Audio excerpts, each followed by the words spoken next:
انتخابی نظام کس طرح سے مؤثر ہو جائے گا اور جو ووٹر کو قوت کیسے مل جائے گی، میرا یہ سوال ہے. میرے پاس اس کا کوئی جواب نہیں ہے کہ یہ اچھا ہے یا نہیں ہے جب تک باقی سوالوں کا جواب نہ ملے. میں یہاں پہ ایڈ کرنا چاہوں گی کہ میں سمجھتی ہوں یہ بہت خوش آئند ہے. نمبر 1 اس لیے کہ ہم جو 10 لاکھ پاکستانی ہیں، اس سے بھی زیادہ 1 ملین 10 ملین پاپولیشن ہے پاکستانی اوورسیز کی، جو بہت زیادہ ہے، 1 کروڑ ہے. اس میں ہم جو دیتے ہیں تمام جو بھی مزدور ہیں جو اتنی مشکل سے کماتے ہیں، چاہے وہ گلف میں ہیں، ملیشیا میں ہیں، ہمارے ادھر -40 میں کام کرتے ہیں، اور وہ جب پاکستان میں جو پیسہ بھیجتے ہیں وہ $2.5 بلین ہے. ایک بگ ریونیو فار پاکستان. جو ہمارے جتنے بھی قرضے، جو بیرونی قرضے ہم نے لیے ہوئے ہیں، جس کے بوجھ میں ہم دبے ہوئے ہیں، زیادہ تر حصہ اس کا جو جاتا ہے ڈیٹ ری پیمنٹ میں، قرضوں کو واپس کرنے میں، وہ ان تمام جو اوورسیز پاکستانی کی کنٹریبیوشن ہے اس سے جاتا ہے. تو جب وہ اتنی بڑی کنٹریبیوشن کر رہے ہیں تو ان کو حق بھی ملنا چاہیے. فیصلہ سازی میں پاکستان میں جو حکومتیں بنے ان میں ان کا حق ہونا چاہیے. تو میں سمجھتی ہوں کہ یہ بہت امپورٹنٹ ہے پاکستانیوں کا کنٹریبیوشن، اور ہم سے زیادہ جو ہم نارتھ امریکہ میں رہتے ہیں اس سے زیادہ جو مزدور کسان جو کام کرتے ہیں، فیلڈز میں جا کے کام کرتے ہیں، ملیشیا میں وہ +40 میں کام کرتے ہیں جہاں پر اتنے انسانی حقوق بھی نہیں ہیں، اور وہ کنٹریبیوٹ کریں. ان کے لیے کیا مراعات ہوتی ہیں ہمارے بجٹ میں. تو یہ اسی لیے جب تک ان کی آواز نہیں ہوگی تو ان کا آنے کا کوئی فائدہ نہیں ہوگا. تو میں سمجھتی ہوں کہ یہ بہت خوش آئند بات ہے. اور جیسے ابھی پروفیسر صاحب نے کہا کہ ہم نے یہ آگے دیکھنا ہے کہ وہ جب آئیں ووٹ ڈالنے کے لیے تو ان کی آواز بھی سنی جائے، ان کے حقوق کا بھی خیال رکھا جائے. اپوزیشن کا اس کے اوپر رد عمل ہے، اس بل کے اوپر، اس پہ آپ کیا کہنا چاہیں گی؟ دیکھیں مس خان کی یہ جو اپوزیشن کا کام ہوتا ہے ہمیشہ سے، چاہے جب عمران خان صاحب بھی تھے اپوزیشن میں، انہوں نے جب عورتوں کے اوپر بھی کوئی اچھی لیجسلیشن آتی تھی تو کچھ میں وہ ہاتھ اٹھا دیتے تھے، کچھ میں ان کے ممبرانز نہیں اٹھاتے تھے. تو اپوزیشن جو کر رہی ہے وہ تنقید برائے تنقید کر رہی ہے.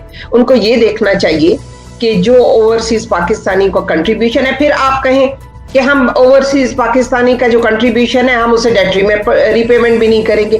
اگر یہ ڈیٹ ری پیمنٹ نہ ہو تو نہ آپ کو IMF قرضہ دے، نہ آپ کو ورلڈ بینک اور ADB قرضے دیں.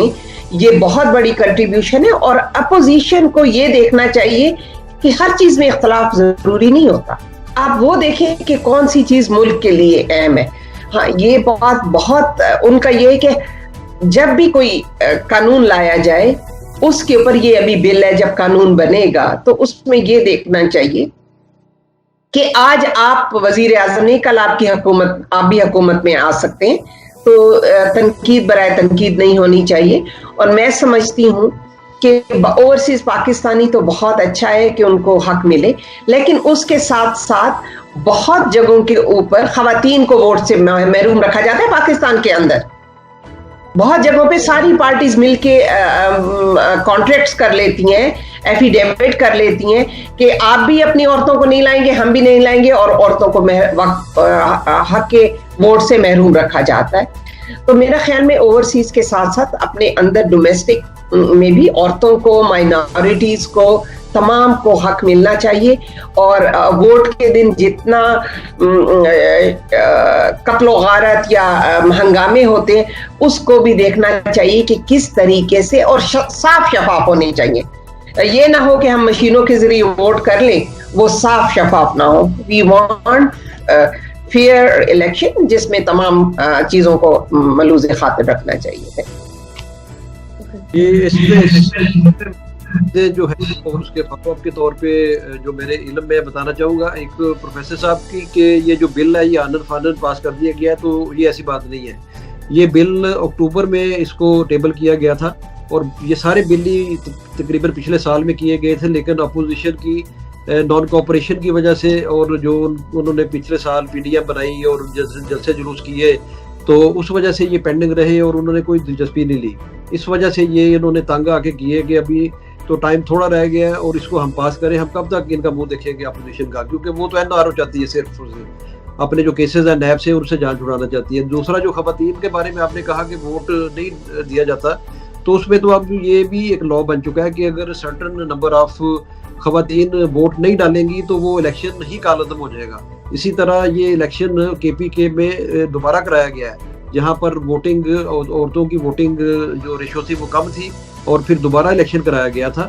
تو اس میں میں سمجھتا ہوں PTI جو ہے وہ بڑی ان کی واضح اور بالکل ایک کلیئر کٹ جو سٹانس ہے کہ وہ خواتین کو اوپر لانا چاہتے ہیں. تو یعنی ان کا جو PTI کا سٹانس ہے وہ بڑا واضح ہے, بڑا کلیئر ہے. تو اس میں یہ دو چیزیں تھیں جو میں چاہ رہا تھا کہ آپ کو اس میں آن بورڈ لوں. تو اب اگلا جو ہمارا کویشچن ہے وہ جو HBO کو انٹرویو دیا ہے عمران خان نے 2-3 دن پہلے, اس پہ بڑی جو ہے وہ ڈبیٹ ہو رہی ہے ہر ہمارے مین اسٹریم TV چینلز پر بھی, سوشل میڈیا پر بھی, اور ایک آرٹیکل بھی لکھا ہے عمران خان نے واشنگٹن ٹائمز میں کل, اور اس میں بھی ساری پوزیشن واضح کی ہے انہوں نے. تو اس کے حوالے سے آپ کیا کہیں گے جو امریکہ کو اڈے دینے سے متعلق عمران خان کا جو ایک کلیئر کٹ سٹانس ہے کہ ایبسولوٹلی نوٹ کا ایک بڑا ٹرینڈ چلا ہے اور ٹویٹر پہ بھی اور سارے جگہ پہ, تو اس میں کیا امپلیکیشنز ہو سکتی ہیں امریکہ کی طرف سے پروفیسر صاحب کہ جب عمران خان نے یہ اس طرح کا بالکل بولڈ ایک بیان دیا ہے. سمجھتے ہیں کہ پاکستان کی ہسٹری میں شاید ذوالفقار علی بھٹو نے کچھ بولڈ ڈیسیژن یا بولڈ جواب دیا تھا, تو اس کے بعد یہ عمران خان نے بالکل کوئی لگی لپٹی بغیر یہ ان کو کہہ دیا کہ ہم اپنے ملک سے آپ کو یہ نہیں دیں گے, اجازت نہیں دیں گے. منور صاحب, پہلے مختصر میں آپ کو بتا دوں کہ ظاہر ہے میں اس گفتگو میں اس لیے شامل ہوا ہوں کہ میرے یا آپ کے پاس ہر چیز کا جواب موجود نہیں ہے, لیکن ہمارا مقصد ہونا چاہیے صحیح سوال اٹھانا. تو جو پارلیمنٹ میں جو بل منظور ہوا ہے اس کے حوالے سے آپ اپنے ناظرین کو بتا دیجیے گا یا وہ خود پتہ کر لیں. ایک free and fair election network ہے پاکستان میں کہ کتنے قوانین پہلے آرڈیننس کی شکل میں آتے ہیں جب پارلیمنٹ کام نہیں کر رہی ہوتی, اور بعد میں ان پہ ٹھپا لگوایا جاتا ہے. آپ کو پتہ چل جائے گا قانون سازی کس طریقے سے ہوتی ہے. اتنی تعداد ہوتی ہے, ایک اجلاس کی کارروائی موجود ہے, اکثر بیچ میں 17% اور 15% رہ جاتا ہے کورم, 33% بمشکل پورا ہوتا ہے. وہ کہہ کے بار بار کارکنوں کو دوبارہ لانا پڑتا ہے. وزیر اعظم کتنے اجلاسوں میں بیٹھتے ہیں, اس پہ بحث کرنے کی ضرورت نہیں ہے, لیکن اس پہ توجہ دلانے کی ضرورت ہے کہ جب تک یہ رویے ٹھیک نہیں ہوں گے, ووٹ کا حق بہت اچھی بات ہے لیکن اس سے ملے گا کیا, یہ سوال اپنی جگہ قائم رہے گا. اب دوسری اڈوں کی بات ہے. اڈوں کی بات یہ ہے کہ 20 سال تک امریکہ اور نیٹو کی افواج وہاں پہ رہیں, $1.5 ٹریلین وہاں پہ خرچ ہوا, وہ میدان میں ان کی فوجیں موجود رہیں. اس کے باوجود اور طالبان کہتے رہے کہ ہم نے قوت سے آپ کی بات نہیں ماننی, اور آخر انہیں مذاکرات پہ آنا پڑا. مذاکرات میں بھی انہوں نے کہا جی ہم امریکہ سے کریں گے, افغان حکومت سے نہیں کریں گے. تو اصل بات میرے خیال میں یہ نہیں ہے کہ ہم نے اڈے جو ہے دینے سے انکار کر دیا ہے. اصل ہماری غیرت اور اہمیت اس کا پتہ چلے گا جب ہم کہیں گے جی جو کہا تھا عمران خان نے بھی, اس سے پہلے نواز شریف صاحب نے بھی, دوسرے وزیر اعظم صاحب بھی کہتے ہیں جب ہم کشکول توڑ دیں گے, جب ہم IMF کے پاس نہیں جائیں گے, جب ہم ورلڈ بینک کے پاس نہیں جائیں گے, سعودی عرب کے پاس نہیں جائیں گے, چین کے پاس نہیں جائیں گے, امریکہ کے پاس نہیں جائیں گے, جو آپ نے قرضہ دیا ہمیں پتہ نہیں وہاں کہاں چلا گیا, اب ہم واپس نہیں کر سکتے. اس سے زیادہ شرمندگی کی بات ہمارے ملک کی نہیں ہو سکتی. امریکی اڈے سے زیادہ جب قرضے سے ہم انکار کریں گے نا, میرے خیال میں وہ ہماری غیرت, اہمیت اور عقل مندی کا ثبوت ہے. اس کی طرف توجہ دینی چاہیے. شکریہ بہت. میں اس کے اوپر صرف ایڈ کرنا چاہتی ہوں. بہت عمران خان صاحب واز دا اونلی پرسن جو کھڑے ہو کر کہتے تھے کہ وہ خلاف ہیں ان ڈرونز کے اور اڈوں کے, جب وہ حکومت میں بھی نہیں تھے, کیونکہ اس سے جو کولیٹرل ڈیمیج ہوا ہے, کیونکہ انہوں نے آپ کے ساتھ کانٹریکٹ کر لیتے ہیں امریکی, اور اس کے بعد اس میں بہت بڑی دھاندلی ہو جاتی ہے. انہوں نے ہم سے اڈے پچھلی دفعہ لیے تھے کہ ہم صرف افغانستان اور ٹیررسٹ پہ یوز کریں گے. وہاں پہ بھی کولیٹرل ڈیمیج کے نام پہ بے گناہ شہری مارے گئے. میں ایز اے ہیومن رائٹس کے طالب علم کے میں کہوں گی انسان کہیں کا بھی مرے وہ انسان ہے, اور اسی لیے جب جو عمران خان صاحب نے اس دفعہ انکار کیا ہے ان کے پچھلے تمام طرز عمل کو دیکھتے ہوئے کہ انہوں نے کہا ہم افغانستان میں کریں گے اٹیک تھرو آر بیسز, لیکن انہوں نے بہت سارے اٹیکس ہمارے علاقوں میں کیے جس سے بہت سارے بے گناہ شہری, کیونکہ میرے گرینڈ پیرنٹس کا تعلق وزیرستان سے ہے تو ہمارے بہت سارے جو وہاں پہ رشتہ دار ہیں انہوں نے بتایا گھر بار تباہ ہو گئے. آپ دیکھیں وہاں پہ فاٹا کی کتنے اضلاع میں, جو ابھی فاٹا تو اب نہیں رہا, جو پہلے فاٹا تھا اس میں کتنے گھر, کوئی بھی گھر آپ کو سلامت نہیں نظر آئے گا, کوئی اسکول نہیں نظر آئے گا. تو اس سے, اور میں اس بات کی میں سمجھتی ہوں کہ یہ بہت اچھا اقدام ہے, اور میں سمجھتی ہوں کہ اس طرح کے اقدامات ہونے چاہیے, اور اس کے اوپر میں سمجھتی ہوں کہ انہوں نے بہت اچھا فیصلہ کیا.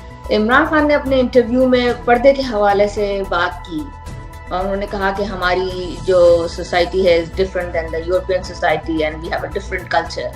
اس بارے میں آپ کی کیا رائے ہے؟ شکریہ آپ نے یہ سوال اٹھایا, کیونکہ پچھلے 3 دن سے میں بہت سا اپسیٹ ہوں, کیونکہ ہم عمران خان صاحب کو اس وقت جانتے ہیں جب عمران خان صاحب وزیر اعظم بھی نہیں تھے اور انہوں نے اپنی پارٹی شروع کی تھی, اور اس وقت جب یہ بات کرتے تھے خواتین کی حق کی بات کرتے تھے, انہوں نے جو پہلے ان کے انٹرویوز دیکھنے اور اب کے انٹرویو دیکھنے, جس طریقے سے ابھی منور صاحب نے بتایا کہ پی ٹی آئی کی حکومت عورتوں کو کے حقوق کے لیے کام کرنا چاہتی ہے. پہلا حق تو یہ ہے کہ عورت کا پورا حق ہے کہ وہ اپنا جس طرح کا لباس پہننا چاہے. اسلام میں ستر پوشی دونوں کے لیے ہے, مرد اور عورت دونوں کے لیے ہے. آپ عورت کو کس طرح سے بلیم کر سکتے ہیں صرف کہ اچھا یہ بتائیے کہ ابھی جو ریسنٹ انسیڈنٹ ہوا آف موٹر وے, اس میں عورت تو کار میں تھی, رات کا اندھیرا تھا, اس میں کون سا اس کا لباس یا سطر یا وہ نہیں نظر آ گیا. اس کے اپنے بچوں کے سامنے اس کی بے حرمتی کی گئی, بے دردی کے ساتھ. وہاں پہ لباس کی کیا بات تھی؟ جو زیادہ تر کھیتوں کھلیانوں میں جو عورت کام کرتی ہے, مجھے یہ بتائیے کہ ایک عورت جو بٹھے پہ کام کرتی ہے, جو فیلڈ میں کام کرتی ہے, جو ہماری جب +40+ ہیومیڈیٹی ملا دے, جب یہ جو یہ رائس ہے, جو پیڈی ہے, اس میں جب عورت لگاتی ہے, وہ کس طریقے سے وہ بیچاری, اس کو تو کوئی ہوش نہیں ہوتا, وہ تو کپڑے ایسے پہنتی ہے, وہ اس نے اپنی شلوار ٹنگی ہوئی ہوتی ہے کیونکہ اس نے پانی میں کھڑے ہونا ہوتا ہے. آپ کیسی بات کر رہے ہیں؟ ہماری 75% پاپولیشن دیہاتوں میں رہتی ہے, اور اس کے بعد ہماری عورتوں کا پہلی تو بات یہ ہے کہ میں اس کی پورے طریقے سے مخالفت کرتی ہوں, میں اس کو کنڈیم کرتی ہوں, اور وزیر اعظم صاحب کو فوری طور پہ اس کے اوپر اپنا معذرت کر لینی چاہیے. جہاں پہ غلطی ہو کوئی بات نہیں, آپ نے کافی یو ٹرنز لیے ہیں, اس کے اوپر بھی ایک یو ٹرن لے لیں. تو خواتین کو جنہوں نے آپ کو سب سے زیادہ ووٹ دیا ہے اور آپ کو مڈل کلاس نے ووٹ دیا ہے, آپ ان کو ان کے اوپر یہ بات کر رہے ہیں جو میں نہیں سمجھتی کہ آپ نے کسی اسکول آف تھاٹ یا اس کے انفلوئنس میں آ کر کی ہے. میں آپ سے تو صاف کہتی ہوں, مجھے لگتا ہے ہوم منسٹری کا زیادہ رول ہے اس میں بنسبت باقی لوگوں کے, ہمیں کسی کو بلیم نہیں کرنا چاہیے. صحیح. اس کے اوپر میرا ایک چھوٹا سا سوال ہے جو میرے ذہن میں آتا ہے, کہیں انہوں نے یہ بیان جو ہماری مذہبی قوتیں ہیں اور جو پارٹیز ہیں ان کو خوش کرنے کے لیے تو نہیں دیا, یا ان کے پریشر؟ دیکھیں جی, میں نہیں سمجھتی کہ ایسی کوئی وہ ہے. عمران خان صاحب کہتے ہیں, میں کھڑے ہو کے ہر وقت کہتے ہیں میں NRO نہیں دوں گا, وہ یہ نہیں کروں گا, میں وہ نہیں کروں گا. وہ ہمیشہ مولانا صاحب کے خلاف بولتے ہیں کھڑے ہو کے. جہاں پہ عورت کو استعمال کرنا, تو مجھے یہ نہیں سمجھ آتی کہ آپ کا اسلام عورت پہ شروع ہوتا ہے, عورت پہ ختم ہوتا ہے, کہاں پہ مرد کا رول؟ مرد کا بھی اتنا ہے. مذہبی جماعتوں کا اس ملک میں اس طرح سے زیادہ رول نہیں ہے, ان کو ووٹ زیادہ نہیں ملتے. ووٹ جن پارٹی کو, پاپولر پارٹیز کو ملتے ہیں, ان پارٹیز میں اگر وہ بھی یہ کہنا شروع ہو جائیں اکنامکلی اس ملک میں کر رہی ہے, آپ کے گھر میں روٹی نہ بنے, آپ کے گھر میں یہ چاول جو آپ بڑی باسمتی کھاتے ہیں یہ نہ پکے جب تک ہماری عورتیں جو کھیتوں میں کھلیانوں میں کام کرتی ہیں آپ کے یہ گھر بن نہ سکیں اگر یہ آپ دیکھیں کہ وہ جو بٹھا مزدور عورت اگر بٹھے پہ اپنے بچے کو دودھ پلانے والی ماں کندھے پہ بچے کو اٹھا کے اینٹیں لگاتی ہے، پیڈی لگاتی ہے، کام کرتی ہے، اور اس عورت کو آپ کہہ رہے ہیں کہ آپ لوگ کیونکہ مرد وہ آپ ایسا لباس پہنتی ہے تو مرد کا بھائی مرد کو بھی اللہ نے عقل دی ہے، اس کو کنٹرول نہیں ہے اپنے آپ پہ. اگر اتنی آپ نے بڑی بات کر دی عورتوں کے بارے میں، آئی تھنک اس کے اوپر بہت بڑا پروگرام ہو سکتا ہے. آپ کا پروگرام اس کے لیے کافی نہیں ہے، اور میں سمجھتی ہوں کہ منور صاحب آپ خواتین کے ایشو پہ سیپریٹلی ایک پروگرام کریں. میں ویمن رائٹس کے اوپر پھر بات کر کے آپ کو سارے فیکٹس اینڈ فگر کے ساتھ بتاؤں گی، تمام پولیٹیکل، اکنامک، سوشل اور لیگل امپاورمنٹ کتنی ہے اور کتنی عورتیں پیس رہی ہیں. رائٹ، اس پہ کریں گے. ہم ایک سلسلے میں آپ کے بیٹھے ہوئے آپ کے ہسبینڈ پروفیسر باقر صاحب کیا کہنا چاہتے ہیں؟ وہ متفق ہے آپ کی بات سے؟ جی، یہ بات یہ ہے منور صاحب کہ 3 چیزیں ہیں. ایک تو زمینی حقائق ہیں. ہمارے ملک میں ایک تنظیم ہے ساحل، وہ پچھلے 20-25 سال سے اعداد و شمار اکٹھے کر رہی ہے جو پریس میں رپورٹ ہوتے ہیں، ان کے اپنے گھڑے ہوئے نہیں ہیں. ان کا کہنا یہ ہے کہ جنسی زیادتی کے جو واقعات ہوتے ہیں خاص طور پہ کم عمر بچوں کے ساتھ، ان میں بڑی تعداد ان لوگوں کی شامل ہے جو ان کے قریبی لوگوں میں شامل ہے، جو جن کی ان تک پہنچ ہوتی ہے، جو ان کے معمولات جانتے ہیں، کہاں اٹھتے ہیں، بیٹھتے ہیں، کون سی جگہ خالی ہے، اندھیرا ہے، وہاں پہ ان پہ ہاتھ ڈالا. اس کا لباس سے کوئی تعلق، اس کا تعلق اس بات سے ہے کہ وہ اپنا دفاع کرنے کے قابل نہیں ہوتے، جسے انگریزی میں کہتے ہیں ولنریبل. ایک تو وزیر اعظم صاحب کو اس کا علم ہونا چاہیے. میں نے ساحل کے بورڈ پہ کام کیا ہے بہت عرصہ، اور میں واقعات سے آپ لوگ بھی جانتے ہوں، وہ اپنی رپورٹ بھیجتے ہیں لوگوں میں. پہلی بات یہ. دوسری بات ہمارے کلچر کے، اب اس میں جو جنسی زیادتی کے واقعات ہیں اس میں تو لڑکے بھی شامل ہیں، کم عمر بچے بھی شامل ہیں، اس میں بدقسمتی سے ہمارے مذہبی طبقوں کے لوگ بھی شامل ہیں جو یہ کام کر رہے ہیں. تو اس کا لباس سے کہاں سے تعلق ہے؟ اس کا تعلق ہے ان لوگوں کے غیر محفوظ ہونے سے، کیونکہ کسی نہ کسی وجہ سے ان کی دست برد سے باہر نہیں نکل سکتے. اور دوسرا جو لوگ کرنے والے ہیں ان کی اپنی جو رویے سے ہے، جو درندگی ہے، ان میں غیر ذمہ داری ہے، وہ بات ہے. اس کا توڑ کیسے ہونا چاہیے؟ جب واقعہ ہو جائے اس کے بعد جو مرضی سزا دیتے رہیں، صرف وہ کافی نہیں ہے، ان کی تعلیم کرنا، انہیں بتانا وہ ضروری ہے. تیسری بات یہ کہ ہمارا مذہب کیا کہتا ہے. عمران خان صاحب ہمارے مذہب پہ اور ہمارے غیرت کے کلچر پہ بہت یقین رکھتے ہیں، اور زمینی حقائق پہ بھی وزیر اعظم کے طور پہ انہیں پتہ ہونا چاہیے کہ ہمارے مذہب میں کبھی یہ نہیں کہا گیا کسی واقعے میں بھی. میں نے حدیث پڑھی ہے، رسول اللہ علیہ وسلم کے پاس واقعات آئے، حضرت علی کے پاس آئے اس طرح کے واقعات، انہوں نے یہ پوچھا ہو کہ تم نے لباس کیسا پہنا ہوا تھا، کہ تمہارے لباس کی وجہ سے تو نہیں ہوا.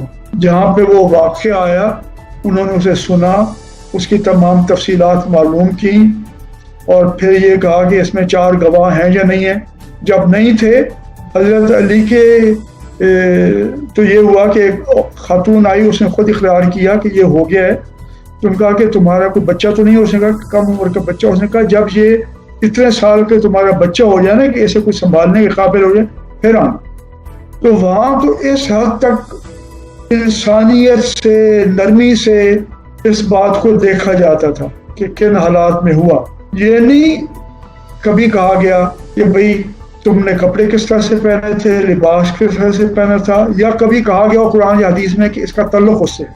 تو جب وہ قرآن اور حدیث کا نام لیتے ہیں، ہماری ثقافت کا نام لیتے ہیں، کس بنیاد پہ وہ کہہ سکتے ہیں جی عورتیں لباس ایسا پہنتی ہیں؟ انہیں یہ بات قطع نہیں کرنی چاہیے. وہ وزیر اعظم ہیں. میرے جیسا کوئی بات کرے آدمی تو 5-10 لوگوں تک پہنچے گی. ان کی بات نہ صرف پوری قوم سنتی ہے، پوری دنیا سنتی ہے، اور انہی کی بنیاد پہ پوری دنیا اسلام کے بارے میں رائے قائم کرتی ہے، جو ہم اسلاموفوبیا کہتے ہیں. اگر انہیں ہمارے ذمہ دار لوگوں کی طرف سے یہ پتہ چلے کہ یہ کہتے ہیں کہ جی جو ہے مظلوم وہی مجرم بھی ہے، جسے کہتے ہیں بلیمنگ دا وکٹم، کہ جس پہ ظلم ہوا ہے وہی اس کے ذمہ دار ہے، تو ان کے ہمارے بارے میں کیا رائے قائم ہوگی؟ اس میں ذمہ داری احتیاط سے قائم رہنا چاہیے، اور انہیں ذرا اپنے کان ان لوگوں کے لیے کھولنے چاہیے جو ان چیزوں کو سمجھتے ہیں، کچے کانوں سے کام نہیں رہنا چاہیے۔ شکریہ بہت۔ پروفیسر صاحب انشاءاللہ اس موضوع پہ آپ دونوں کے ساتھ ایک مکمل پروگرام کریں گے جو خواتین سے ریلیٹڈ پروگرام ہوگا۔ تو ابھی آپ مختصراً یہ پروفیسر صاحب بتائیے گا کہ یہ جو پچھلا جو ایک ایپیسوڈ تھا امریکہ جب آیا افغانستان میں اور پرویز مشرف نے یہ سارے اڈے شڈے ان کو دیے، تو اس پہ مختصر کمنٹ کیجیے گا، کیا وہ غلط ڈیسیژن تھا یا ٹھیک تھا؟ آپ یہ کہہ رہے ہیں 9/11 کے بعد 2001 میں جو واقعہ ہوا، اصل میں اس میں صورتحال یہ تھی کہ افغانوں نے بھی امریکی حکومت سے کہا تھا کہ کسی تیسرے ملک میں اگر اسامہ بن لادن پہ مقدمہ چلایا جائے تو ہم اسامہ بن لادن کو وہاں حوالے کرنے کے لیے تیار ہیں، اور ہم اس بات کے لیے تیار ہیں کہ مقدمہ چلایا جائے کیونکہ ہماری غیرت کے قانون کے مطابق وہ ہماری پناہ میں ہیں۔ اگر وہ مجرم ثابت ہوں گے تو بالکل ان کو سزا ملنی چاہیے، لیکن امریکہ کے حوالے ہم نہیں کریں گے۔ امریکیوں کا یہ اصرار تھا کہ جی نہیں آپ ہمارے حوالے کریں، آپ یہ فیصلہ کریں، یہ بھی نہیں کہ صحیح یا غلط کون ہے، یہ فیصلہ کریں کہ آپ ہمارے ساتھ ہیں یا ان کے ساتھ۔ تو اس کو یہ کہتے ہیں جس کی لاٹھی اس کی بھینس، تو ان کی جو دلیل یہ تھی۔ لیکن بات یہ ہے کہ پاکستان اس کے صورتحال میں تھا، پاکستان کو ظاہر ہے انہوں نے کہہ دیا تھا کہ آپ فیصلہ کریں ان کے ساتھ ہیں یا ہمارے ساتھ۔ پاکستان امریکہ سے لڑ نہیں سکتا تھا، تو لیکن پاکستان اس بات پہ اصرار کر سکتا کہ جی آپ بین الاقوامی عدالت میں مقدمہ چلائیں، اس کا فیصلہ کریں۔ اس میں جو صورتحال تھی میرا خیال ہے کہ پاکستان ان کے ساتھ لڑ نہیں سکتا تھا، ان کے لیے یہی راستہ تھا کہ بغیر لڑائی کے کوئی راستہ نکالیں اور کوئی کریں۔ اس کے بارے میں مزید کچھ نہیں کہنا چاہتا کیونکہ اس کا ہم میں سے کسی کے پاس جواب نہیں ہے سوائے اس کے۔ دیکھیں جنگ کا بنیادی اصول یہ، میں آپ کو دو بات بتاؤں، میں ملٹری سائنس پڑھتا رہا ہوں، پرانے 2000 پہلے سے لے کے جنرل منٹگمری سے لے کے ماؤ زے تونگ اور چے گوارا، ان سب کو میں پڑھا۔ جنگ کے دو اصول ہوتے ہیں۔ پہلا اصول یہ ہوتا ہے کہ اگر آپ نے جنگ لڑنی اور کامیاب ہونی ہے تو اپنا وقت اور میدان آپ اپنی مرضی سے چنیں، جس سے لڑائی ہو رہی ہے اس کی مرضی سے نہیں چنیں۔ شکریہ پروگرام کے اختتام، شکریہ جی، بہت شکریہ، بہت شکریہ، خدا حافظ۔ پروگرام کے اختتام پہ I would like to thank you once again Professor Fayaz Bakir and Professor Rehanah Hashmi for joining us today. Please do like and subscribe Voice of Canada Urdu، اور ہم آپ سے اگلے پروگرام میں ملیں گے انشاءاللہ تعالی۔ اللہ حافظ۔